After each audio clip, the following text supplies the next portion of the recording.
All right, we are recording, and a helpful tip that someone pointed out at the last webinar that I did. If you want to, you can add captioning to your Zoom.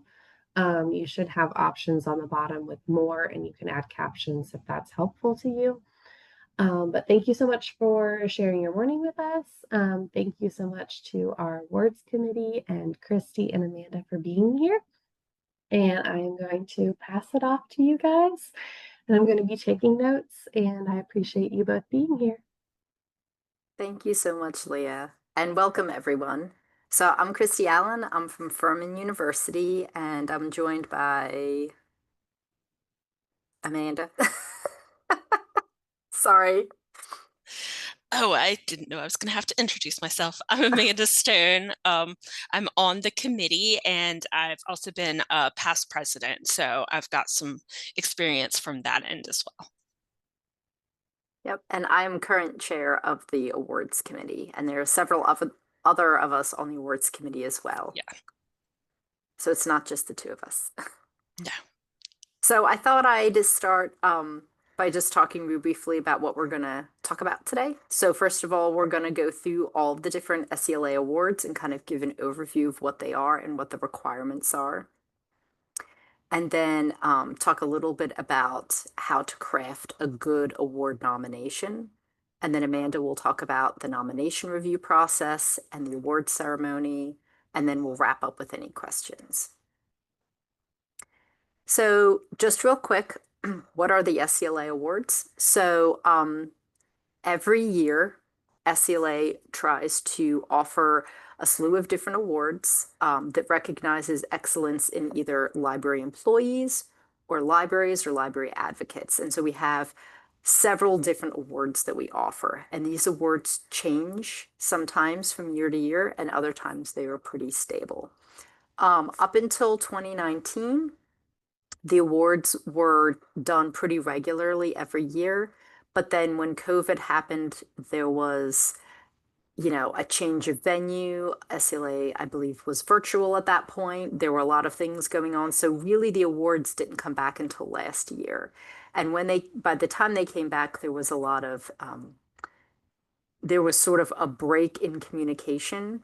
So a lot of the documentation that was generated, a lot of the information that was out there wasn't available to us. So we were kind of restarting the awards committee from scratch.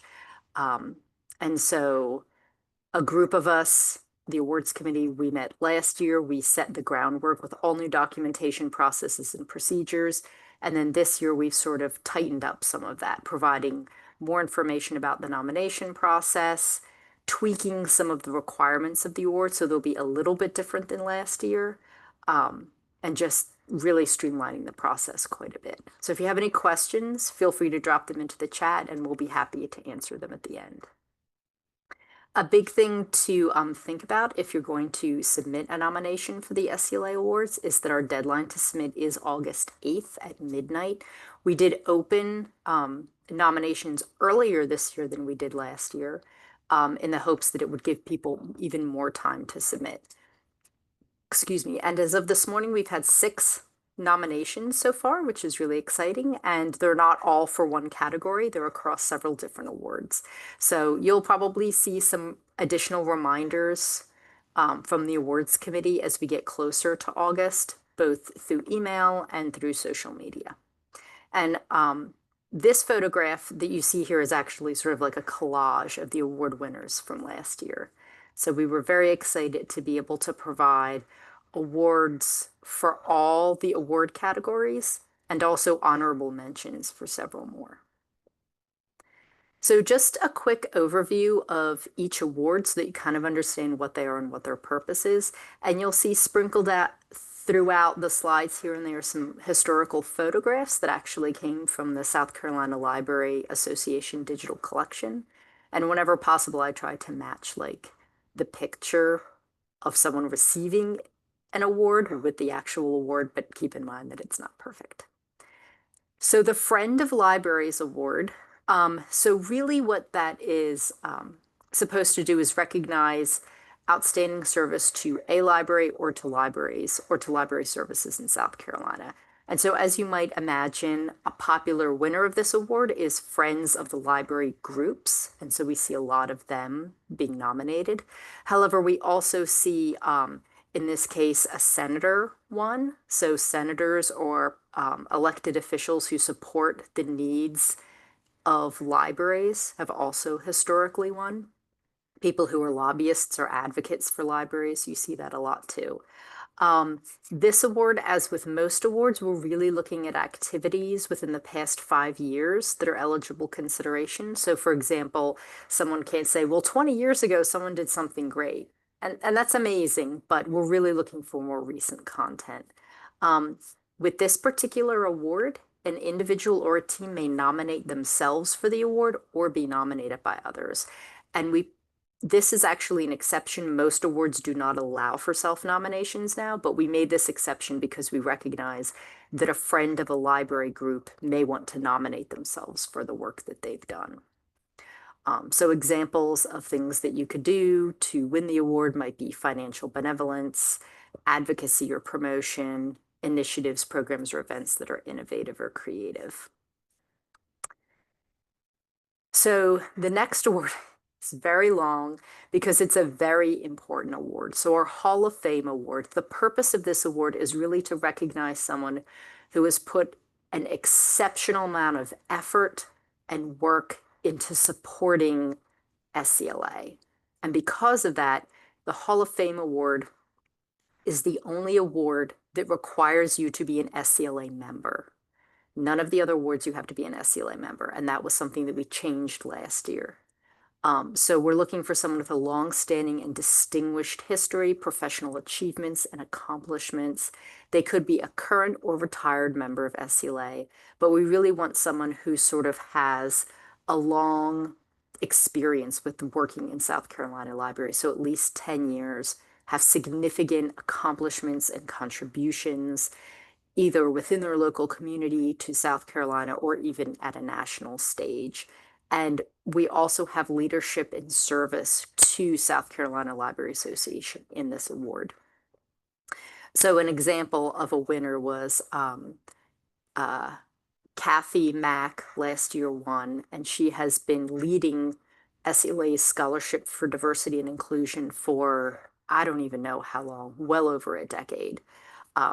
She is, she is like a legend within SCLA, right? So this is the kind of thing that the Hall of Fame Award really recognizes, someone who goes above and beyond and commits a lot of their time and effort to improving libraries.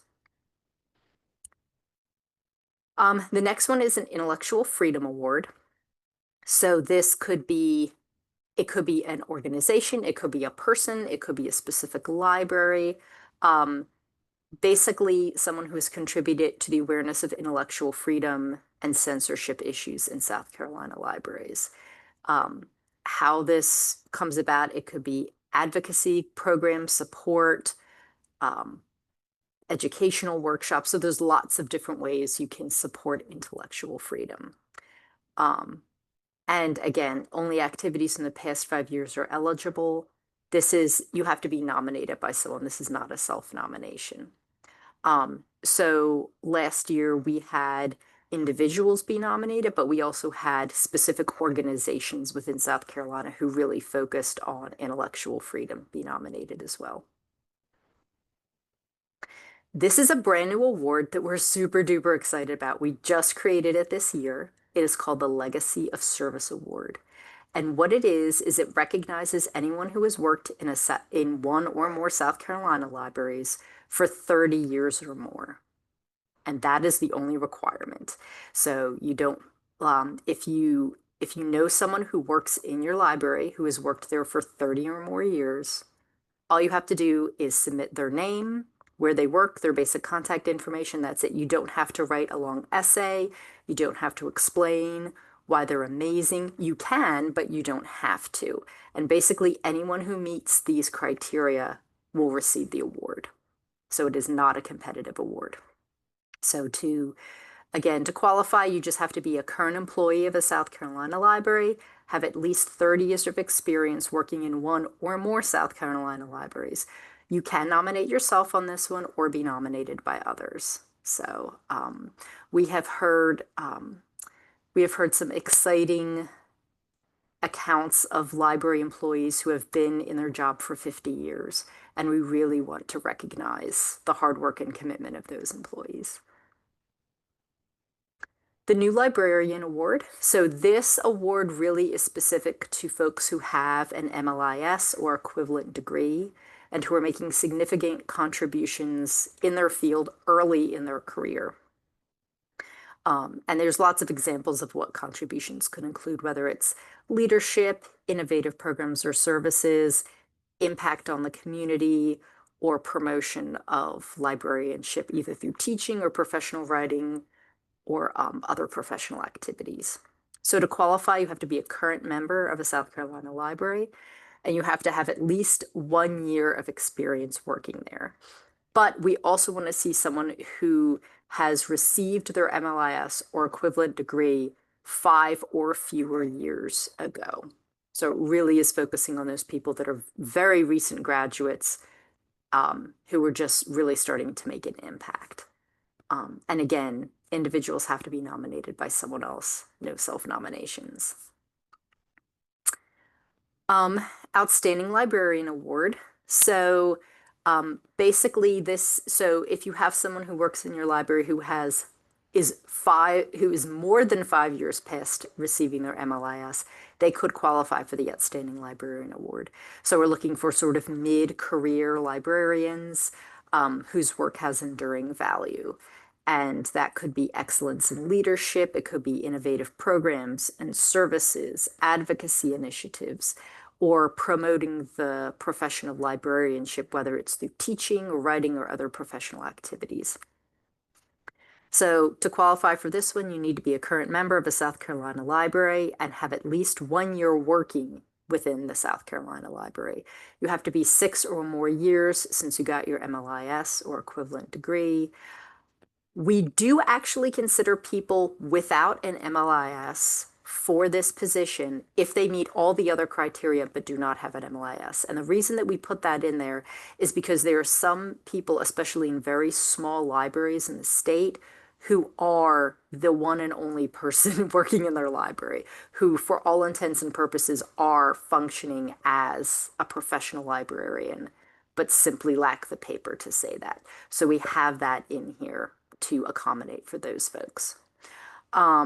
Again, activities within the past 5 years are eligible, and individuals must be nominated by others.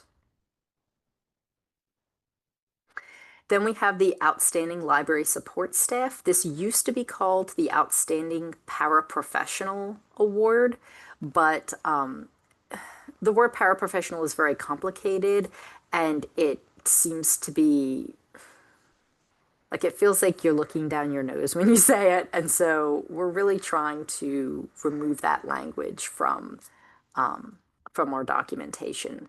So the current term that the American Library Association uses is support staff, but if there's a better word for it, you're totally and completely open to changing this award name to best match whatever best describes are library employees who do not have an MLIS, which is essentially what this is. So it recognizes achievements of non-MLIS library employees. And so the contributions, they make excellent performance, demonstration of leadership, innovations in customer service, new programs, new services, new initiatives, advocacy. There's lots of things that could be considered with this award. And again, like most of the other awards, you have to be a current employee of a South Carolina library, and you have to have worked in a South Carolina library for at least a year. You have to be in a position that does not require an MLIS. And again, we're only looking at the activities for the past 5 years, and you have to be nominated by someone else. So as we're kind of going through these awards, and I talk about like you must be nominated by someone else. So be thinking about the people in your library network, who you would like to nominate. If you think that you would like to be nominated, that might be a question for a conversation for you to have with a supervisor or some colleagues, and say, hey, I think I might be a good fit for this. What do you guys think? That kind of thing. But yeah, what we found last year is that the self-nominations were not nearly as strong or as detailed as the nominations coming from someone else. And then finally, we have the student award. So this is someone who is currently in an MLIS or equivalent program as a student, someone who demonstrates dedication to librarianship, engaged in professional development, or making contributions to librarianship or to their library that are important, that are innovative, that are creative. So basically, we're looking for someone who is a full-time or part-time student working towards an MLIS, or an undergraduate student who is in library science. And we want them to be either a current employee, volunteer, or intern at any South Carolina library. And again, they have to be nominated by others. And so in this award, sometimes we'll see, I think probably the most common nominations that we saw last year were full-time employees who were support staff who were getting their MLIS, who were working towards that on the side. But that by no means is the only groups that we accept nominations from. That's just the most popular nominations that we were seeing. So those are all the awards.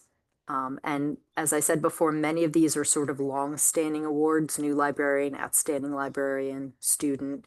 You know, they've been around for many years, but some of them are newer, like the Legacy of Service Award. So a couple of things to think about when you're creating an award nomination. So we do have a form online that will sort of walk you through it. It'll provide you a little bit of information about the form. You put in your contact information as someone who is nominating, and then you pick the award that you want to submit. And when you pick the award, it will tell you the criteria for the award, which is what I just read to you. For the specific award you're going to be submitting to, it will ask you questions like, hey, if you're submitting for a new librarian award, did this person get their MLIS in the last 5 years, yes or no? What's the other ones? Whatever the other criteria are. So you kind of go through and click yes or no. And then at the end, it's like, please describe to us why the person should get this award. And so that's the piece that I'm going to kind of talk a little bit about when I'm talking about crafting an award nomination. So before you create an award nomination, I recommend reading the criteria carefully to make sure that you understand what makes, like, is the person you're going to nominate, do they fit well into this category? Or maybe it's another award that they would better fit into. You want to make sure the nominee meets all the awards criteria. It would be great if you could get a copy of the nominee's resume, or maybe even looked at their LinkedIn profile, because that might help give you some more ideas about what content to put in there, in addition to what you already know about them. And if you have any questions at all, you can contact, it says the awards committee chair, so that's me, but the committee chair contact information will always be on the SCLA website, regardless of who the chair is. So you should be able to go to the SCLA website, go under, I think it's involvement, then awards, and then you'll see a list of all the award committee members, and there will be contact information on there. So the most important thing we look at when we look at awards is evidence of success. We want to see why this nominee is successful in whatever their job is. So you want to talk about their accomplishments, why they're important to the library, to the profession, or to the community they serve. So obviously, when you're writing this nomination, you're going to want to talk about their work, so provide examples of their work. You're going to want, you can add links to any news articles or blog posts or social media posts, anything that's sort of relevant to the work that they do.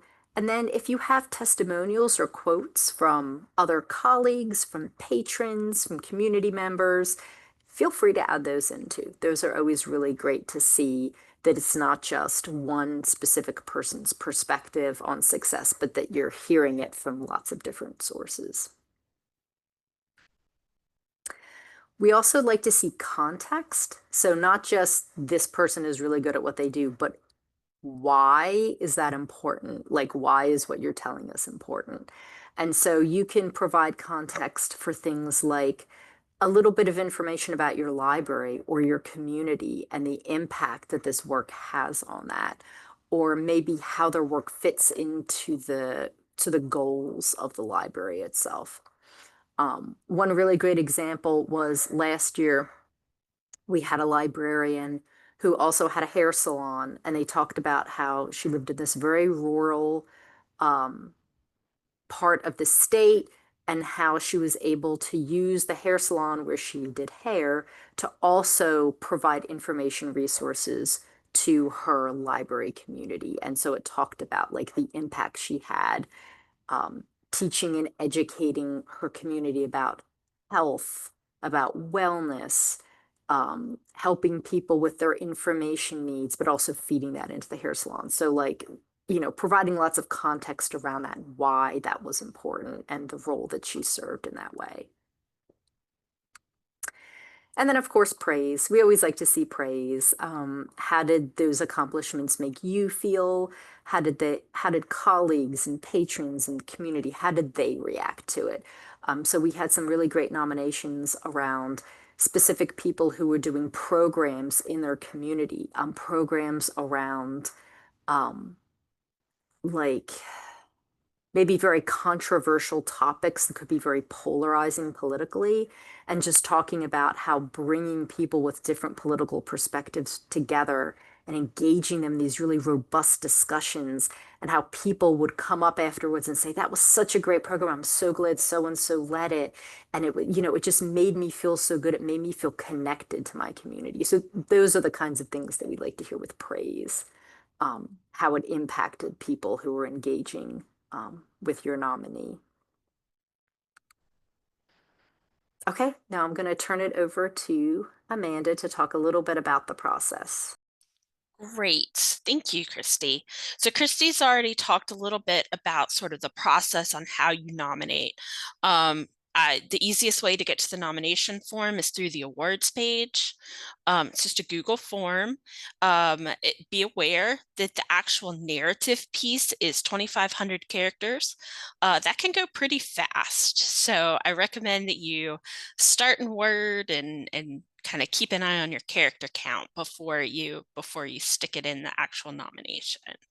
Again, nominations close on Friday, August 8th, as we said, at midnight.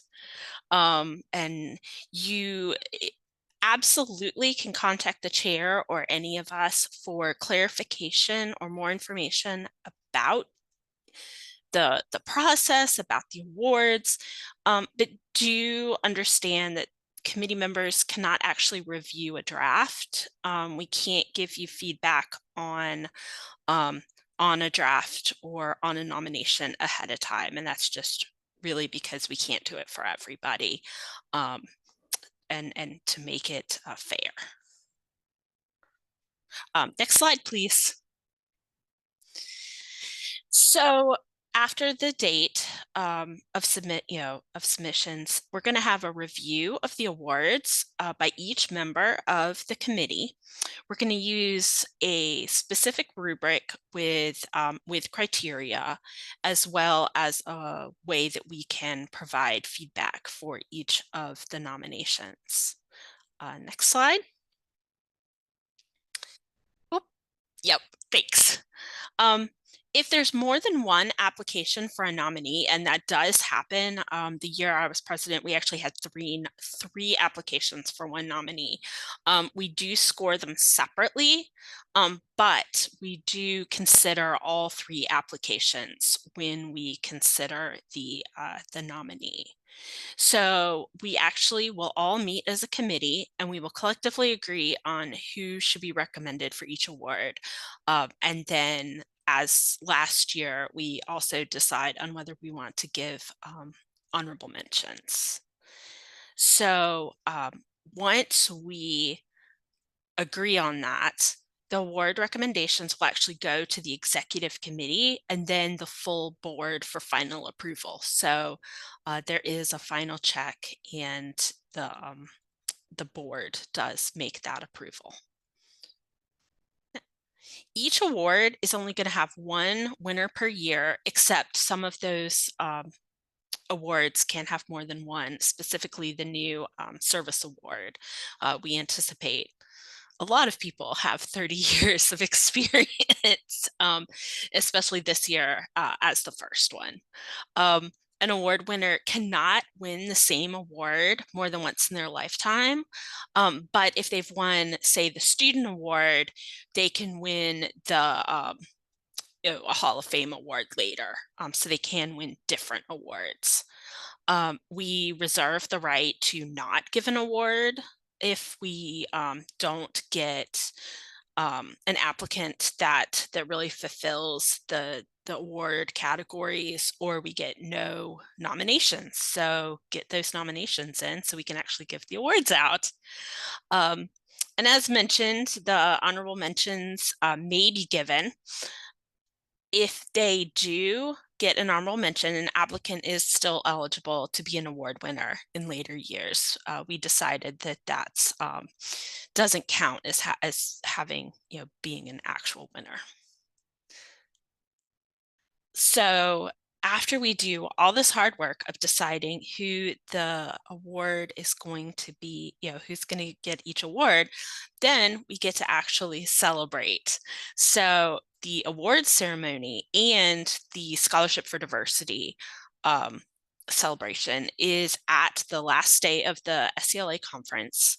This year it is Thursday, October 30th, and it's the kind of the last thing at the conference from 11:30 to 1. This year it's in Columbia at the convention center. It's been there for, I know it was there last year. It's a nice venue in the Richland Ballroom. We do let the winners and the people who nominate them, we let them know that they have been a winner about a month ahead of time, and enough time to make sure they can be at the conference, to make sure that they can have some guests. So that's really important. We don't surprise people. We want their loved ones to be there as well. This is my favorite photo. For the 90th anniversary, for 1990, which is the 75th anniversary of the Library Association, they got Charles Bolden, the astronaut, to come present awards. So we have several photos of him presenting awards to librarians, and it makes me happy. He does not look very happy, looks very stern, but they're great photos. And we do have more photos for the 100th anniversary. We did a little digital collection. And so if you want to see more photos of ladies with hats and librarians with shoulder pads, you're welcome to look at it. We've put the link there. Okay. Does anybody have any questions? And we'll look at the chat and give you a few moments.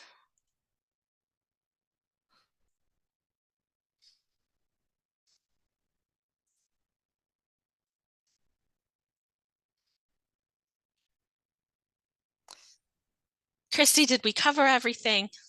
I think so. I can't think of anything else to cover. Oh, thank you. They said it was great in the chat. Yeah, so I think obviously the award ceremony will be open to anyone. Anyone can attend. Anyone who has a conference registration. That's right. Anyone who's registered for the conference can attend. It's not just the award winners who go. Right. The food's always really good. Yes. And so typically the only other thing we may not have talked about was like what the award actually looks like itself. In the past, the awards have been plaques. I think last year we did trophies, right? Yeah. But I think more than likely, so the honorable mentions and more than likely the legacy of service will be like a framed certificate versus a trophy or a plaque just depending on how many nominations we get. So Yeah. SCLA is not flush with money, and you don't get gold trophies. Sorry. we gave away some really nice sort of diamond shaped ones last year. They were pretty cool. Yeah. Yeah. Actually, I did like those. So, and we do good photographs. A lot of times they have the we have people from the libraries that they're at, make sure that they have good photo ops, and they often go on social media. And we can get some blurbs. Leah had a question. I didn't know if she wanted to do it verbally. Because of the character limit, is it better to have a bulleted list? She was originally thinking a letter of recommendation format, but maybe that's not the best way. When we saw when we saw nominations last year, it really did read a lot like letters of recommendation. And 2,500, I mean, I felt like that limit was effective for last year. There were some people who struggled with it, but I felt like we still got enough information to be able to make a really good decision based on that character limit. We just didn't want them to go too long because that would have put a lot of stress on the committee to review them. I think we try to turn around the reviews in about 3 weeks, and we wanted to pace ourselves. Last year, because it had been the first time the awards had been brought back, we weren't really sure what to expect. And I think this year we'll get a better sense of when we have like 2 years to figure out exactly how many nominations we could expect to have. Yeah, I think a letter of recommendation is really close to what we would expect to see. And we definitely read at the award ceremony a smaller version. I don't think we read the whole thing. No, we But don't. we pick and choose out of that a smaller subset to really let people know why these people were awarded. So Yeah, I think when we wrote the descriptions for the award ceremony last year, I think we tried to keep each description to like 30 seconds, something like that. So it was like maybe 3 sentences, 4 sentences out of 2,500 characters. yeah. Um, Okay. If nobody else has any questions, yeah, we can wrap. please spread the word, nominate your colleagues. There's so many amazing people doing so many amazing things in this state that we really want to recognize all that hard work. It was the best thing I did. And to me, SCLA is one of the best platforms for being able to celebrate what library staff are doing in the state. So it takes the nominator's hard work to really make that happen. So yes. Well, thank you both so much. That was really awesome, very informative. Gave me a lot to think about. Thank you for those of us with us, and I am going to go ahead and stop the recording. So don't forget to do that.